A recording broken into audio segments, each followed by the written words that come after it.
maka selesaikan qadaknya itu berasingan daripada puasa 6 hari daripada bulan Syawal. A'udzubillahi minasyaitonirrajim. Bismillahirrahmanirrahim. Assalamualaikum warahmatullahi wabarakatuh.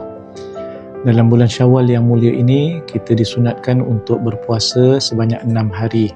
Sebagaimana hadis yang diriwayatkan daripada Abu Ayyub Al-Ansari di dalam Sahih Muslim, bahawa Nabi SAW bersabda, "Man shoma Ramadan thumma atba'ahu sittan min Syawal kana kasiyamid dahri." Siapa yang berpuasa bulan Ramadan, kemudian selepas itu diikuti dengan berpuasa 6 hari daripada bulan Syawal, maka mendapat fadilat pahala seperti berpuasa sepanjang tahun. Persoalannya adalah, apakah hukum menggabungkan puasa 6 hari daripada bulan Syawal dengan puasa qada?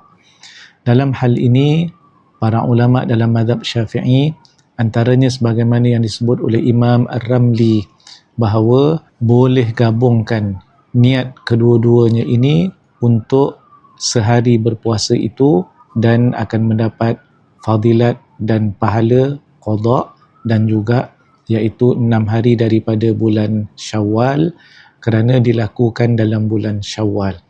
Begitu juga dinyatakan oleh Imam Ibn Hajar Al-Haytami, fa innawahuma hasalah. Sekiranya dua-dua diniatkan, maka kedua-duanya berhasil ataupun dapat.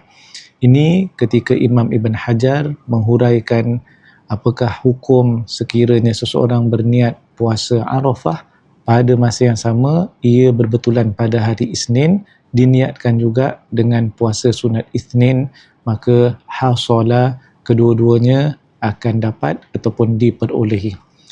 Namun demikian, lebih utama dan lebih afdal untuk kita asingkan, kerana yang pertama adalah perbuatan daripada Aisyah radhiyallahu anha melewatkan qadaknya sehinggalah dalam bulan Sya'ban.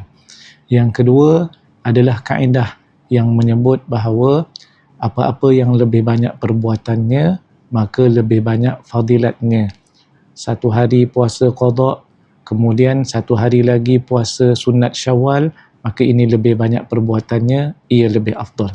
Kemudian yang ketiga, ia adalah berdasarkan kepada hadis yang menyebut siapa yang berpuasa bulan Ramadan. Maknanya, ia adalah puasa yang berasingan.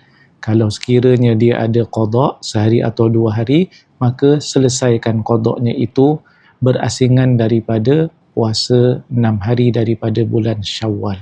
Wallahu alam. Sekian. Assalamualaikum warahmatullahi wabarakatuh.